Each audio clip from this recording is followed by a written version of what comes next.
Hello दोस्तों, स्वागत है आप सभी का अपने यूट्यूब चैनल क्रैश क्लासेस में। आज हम लोग देखने वाले हैं क्लास 11th का। ठीक है, क्लास 11th का रसायन शास्त्र विषय, उसका आज हम लोग VVI प्रश्न देखने वाले हैं, जो एग्जाम में बार बार पूछे जाते हैं। ठीक है, उसे आज हम लोग हल करेंगे, क्योंकि जो प्रश्न होते हैं वह PYQ मॉडल प्रश्न पेपर से उठाते अधिकतर हैं। मैंने 2024-25 में देखा, उसमें से पता चला कि 30 से 40% के जो प्रश्न था वह मॉडल पेपर प्रश्न से उठाया हुआ था। ठीक है, इसलिए आज हम लोग उसी को लेकर इस वीडियो को बना रहे हैं। ठीक है, आप लोग चैनल पे नए आए तो चैनल को सब्सक्राइब कर लें और बेल आइकन को प्रेस कर लें। ठीक है, क्योंकि जब भी आप लोगों का वीडियो बनेगा तो अपलोड यूट्यूब पे होने से सबसे पहले आपके पास नोटिफिकेशन गिर जाएगा। ठीक है, इसलिए आप लोग चैनल को सब्सक्राइब कर सकते हैं। ठीक है, हम लोग पढ़ते हैं आगे प्रश्न पे क्या बोल रहा है प्रश्न। हाँ, क्या बोल रहा है, 6 ग्राम कार्बन में मोलों की संख्या कितनी होगी? तो 6 ग्राम मोलों की संख्या कितनी होगी? तो 6 ग्राम कार्बन में कितने मोलों की संख्या होगी, आप लोग बताइए। तो इसका आंसर क्या हो जाएगा? 0.5 मोल। ठीक है, आगे देखेंगे हम क्या है कि आप लोग इंग्लिश पढ़ लीजिएगा। ठीक है, मुझे नहीं आता है, मैं हिंदी बता रहा हूँ आप लोगों को। ठीक है, क्या कि इनमें से किसका E1 मान सबसे अधिक होगा? ठीक है, E1 मान सबसे अधिक किसमें होगा? तो ये आप लोगों को होगा Na में। ठीक है, यानी सोडियम में। आगे देखें क्या है, निम्नलिखित में से किसका द्रव्यमान सर्वाधिक होती है होगा? तो किसका द्रव्यमान अधिक होगा? तो ये आप लोगों का हो जाएगा 1 मोल Na में, है ना, Na में। आगे देखेंगे 4 नंबर प्रश्न क्या बोल रखा है कि एक कार्बन यौगिक कार्बन, हाइड्रोजन तथा ऑक्सीजन में से मिलकर बना है। इसके तत्व के विश्लेषण से कार्बन 38.71% एवं हाइड्रोजन 9.67% प्राप्त होती है। तो इसका मूलानुपाती सूत्र होगा। इसका मूलानुपाती सूत्र क्या हो जाएगा? तो इसका हो जाएगा CH4O। ठीक है, आगे देखेंगे हम क्या कि निम्नलिखित में से किसमें कार्बन परमाणुओं की संख्या 6 ग्राम कार्बन 12 में उपस्थित कार्बन परमाणु की संख्या के बराबर होगी? तो इसका उत्तर क्या हो जाएगा? तो इसका आंसर हो जाएगा आप लोगों का 8.0 ग्राम मीथेन। ठीक है, आगे देखेंगे 6 नंबर प्रश्न क्या है कि उस विलयन की मोललता ज्ञात कीजिए जिसमें 8.25 ग्राम HCl गैस 500 ग्राम जल में घुलित है। ठीक है, तो इसका आंसर हम लोग क्या जानते हैं? ऑप्शन नंबर सी, 0.5 मोल। ठीक है, आगे देखेंगे हम 7 नंबर प्रश्न क्या बोल रखा है कि NaCl के 500 ml जलीय विलयन की मोलरता ज्ञात कीजिए जिसे 5.85 ग्राम 5.85 ग्राम के NaCl को जल की प्राप्ति पर्याप्त मात्रा में मिलकर प्राप्त किया गया है। तो इसका आंसर क्या हो जाएगा? 7 नंबर। ठीक है, ये 7 नंबर का ऑप्शन नंबर सी हो जाएगा, 0.2 मोल लीटर। आगे देखेंगे 8 नंबर प्रश्न, किसी तत्व 89 x 231 में प्रोटॉन, न्यूट्रॉन एवं इलेक्ट्रॉन की संख्या है। तो ये सभी में इलेक्ट्रॉन की संख्या कितनी हो जाएगी? तो ये हो जाएगी आप लोगों का लगभग 89 142। ठीक है, और 89। आगे देखेंगे हम क्या है कि 9 नंबर प्रश्न, वे परमाणु जिनका द्रव्यमान संख्या समान है परंतु परमाणु भार संख्या भिन्न भिन्न है कहलाते हैं। तो वे यानी कि इसका द्रव्यमान समान होता है और उसका संख्या जो होता है भिन्न भिन्न होता है, तो वे क्या कहलाते हैं? तो वे समभारी कहलाते हैं। ठीक है, और इसी को जस्ट उल्टा कर दे, बोल दिया कि संख्या तो संख्या समान होते हैं। ठीक है, परमाणु संख्या समान। ठीक है, लेकिन द्रव्यमान भिन्न भिन्न होता है। तो क्या कहलाते हैं? ये क्या कहलाएंगे? वो समस्थानिक कहलाएंगे। ठीक है, इसमें से आगे देखेंगे हम 10 नंबर प्रश्न क्या बोल रखा है कि हाँ, किसी ग्रुप में समान भौतिक और रासायनिक गुण वाले तत्व पाए जाते हैं क्योंकि इनमें इलेक्ट्रॉनों की संख्या समान होती है, इनमें प्रोटॉनों की संख्या समान होती है, इनमें संयोजी इलेक्ट्रॉनों की संख्या समान होती है। ये समान प्रतिक्रिया से निष्कासित की जाते हैं। तो ये क्या हो जाएंगे? तो इसका आंसर आप लोगों का हो जाएगा ऑप्शन नंबर सी, ठीक है, यानी कि एस सतह समूह। अच्छा अच्छा अच्छा अच्छा, ये नहीं होगा, 10 नंबर था ना, ये हो जाएगा आप लोगों का इनमें संयोजी इलेक्ट्रॉनों की संख्या समान होती है। आगे देखेंगे 11 नंबर प्रश्न क्या है? हैलोजन में उपस्थित है, हैलोजन उपस्थित है, हैलोजन कौन ग्रुप में उपस्थित होता है? ये आप लोगों को हो जाएगा पी ग्रुप समूह में, ठीक है।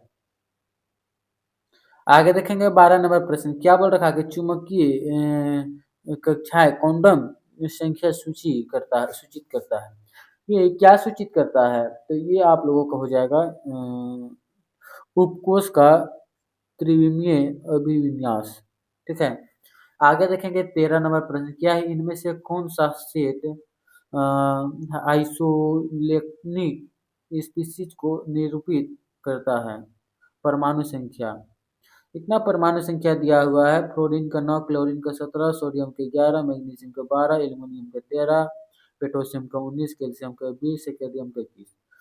तो इसमें से 13 का उत्तर क्या हो जाएगा? ये आप लोगों को हो जाएगा ऑप्शन नंबर सी, ठीक है, यानी कि के Cl माइनस Ag2 Sc3, ठीक है।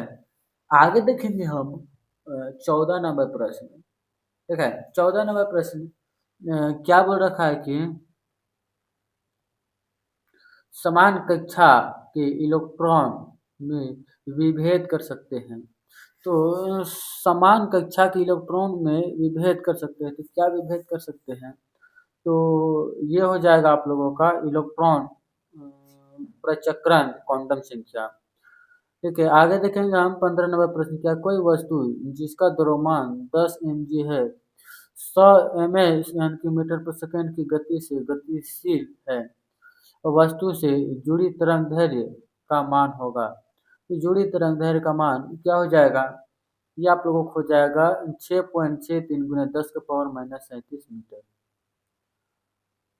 आगे देखेंगे क्या है? इनमें से कौन किसी परमाणु में परमाणु संख्या को निरूपित करता है? ये क्या हो जाएगा? ये हो जाएगा आप लोगों का प्रोटॉन की संख्या, ठीक है। आगे देखेंगे हम 17 नंबर प्रश्न क्या है कि N2+ में अयुगल इलेक्ट्रॉनों की संख्या है। तो अयुगल इलेक्ट्रॉनों की संख्या कितनी हो जाएगी? तो ये हो जाएगी आप लोगों का 1, ठीक है। आगे देखें क्या है? 35 डिग्री सेल्सियस ताप तथा 1.2 बार दाब पर 120 ml धारिता वाले पात्र में गैस की निश्चित मात्रा भरी है।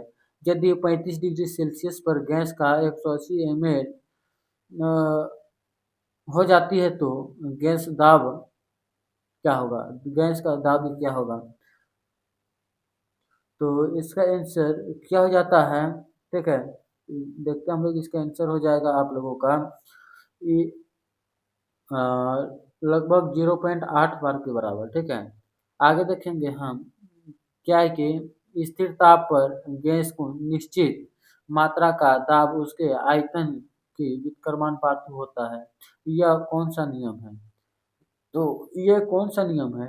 कि हमें क्या जानते हैं? ये ब्लोयन का नियम है, ठीक है। आगे देखेंगे हम 20 नंबर प्रश्न क्या है कि आदर्श गैस वह है जो सभी गैस नियमों का पालन करता है। तो ये पालन कौन सा नियम करता है? तो ये जाकर सभी प्रायोगिक अवस्थाओं में, ठीक। आगे देखते हैं क्या है? किसी गैसीय मिश्रण में कुल दाब बराबर होता है। तो कोई मिश्रण में कुल दाब बराबर किसके होता है? तो ये हो जाएगा आप लोगों का लगभग प्रत्येक गैस के आसंकीय दबाव के योग के बराबर होता है, ठीक है। आगे देखेंगे 22 नंबर प्रश्न क्या है कि 22 स्टेप पर किसी गैस के 4.4 ग्राम का आयतन 2.24 है तो गैस है, तो गैस क्या हो जाएगा? तो गैस क्या हो जाएगा? तो गैस आप लोगों का CO2 हो जाएगा, ठीक है, यानी कि कार्बन डाइऑक्साइड। आगे देखेंगे हम 23 नंबर प्रश्न है, क्या है कि आक्रमणी कारी अभिकर्मक की उपस्थिति में बहुआबंध कार्बन यौगिक में प्रदर्शित होने वाला प्रभाव है। तो प्रदर्शित होने वाला प्रभाव क्या हो जाएगा? तो ये लगभग हो जाएगा इलेक्ट्रोमेरी प्रभाव, ठीक है। आप लोगों का देखते हैं हम 24वें प्रश्न, क्या निम्नलिखित अभिक्रिया है? यह अभिक्रिया हो रहा है तो वह कौन सा अभिक्रिया है? आप लोग इसे ध्यान से देखिए और बताएं कि यह अभिक्रिया आप लोगों का प्रतिस्थापित हो रहा है, ठीक है, प्रतिस्थापन अभिक्रिया हो जाएगा। आगे देखें क्या निम्नलिखित यौगिक का IUPAC नाम है? IUPAC नाम क्या हो जाएगा? देखिए पहले 1 2 3 4 5 6 7 8, 8 को कार्बन है, ठीक है, तो C कितना है? 8 है, ठीक है। तो क्या हो जाएगा इसका? अ, इसका आंसर लगभग हो जाएगा 3 प्रोयल प्रोपियल और 3 हेक्सी, ठीक है, यानी कि ऑप्शन नंबर C, ठीक है। आगे देखेंगे 26वें प्रश्न, क्या है इनमें से कौन रागी नहीं है? इलेक्ट्रॉन रागी नहीं है, तो इसका आंसर क्या हो जाएगा? इलेक्ट्रॉन रागी कौन है? तो ये हो जाएगा आप लोगों को कौन नहीं है, तो NH3 नहीं है। आगे देखेंगे हम 27वें प्रश्न, क्या है इनमें से किस तत्व का इलेक्ट्रॉनिक विन्यास Ar4s1 3d10 है? तो इसका आंसर क्या हो जाएगा? तो इसका आंसर आप लोगों को हो जाएगा Cu। आगे देखें क्या है कार्बन कर्ब धनायन के स्वायित्व का सही क्रम है, तो इसका सही क्रम क्या हो जाएगा? इसका हो जाएगा D, ठीक है, इनमें से कोई नहीं। आगे देखेंगे 29 नंबर प्रश्न, क्या है कि तत्व के आवर्त सारणी वर्गीकरण का आधार है, तो किसके आधार पर वर्गीकरण होता है? तो होता है परमाणु संख्या के आधार पर, ठीक है।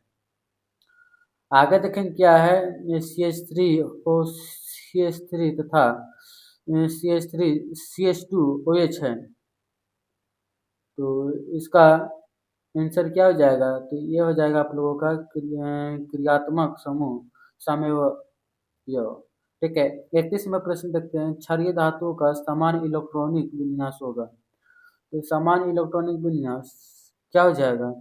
तो ये हो जाएगा आप लोगों का NH2NP1, ठीक है।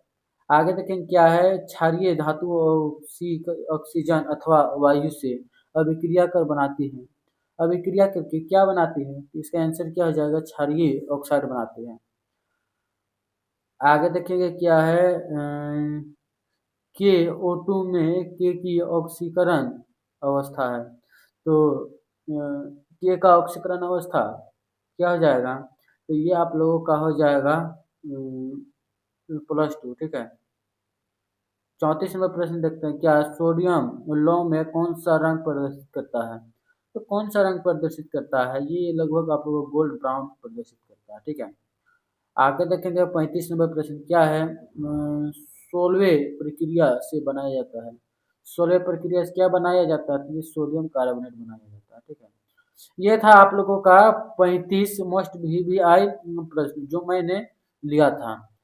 इसके अतिरिक्त आप लोग यूट्यूब पे प्लेलिस्ट बना हुआ है, आप लोग PYQ मॉडल पेपर सॉल्यूशन देखना चाहते हैं तो प्लेलिस्ट में जाकर देख सकते हैं, ठीक है, और उससे अपना पढ़ाई बेहतरीन तरीका से कर सकते हैं, ठीक है। और भी आप लोगों को इसी प्रकार से वीडियो मिलता रहेगा। इस प्रकार से आप लोगों को आगे की वीडियो को जानने के लिए आप लोग हमारे यूट्यूब चैनल से जुड़ सकते हैं, ठीक है। आप लोग के लिए फिर से और बेहतरीन वीडियो बनाएंगे, इसके लिए जय हिंद, जय भारत।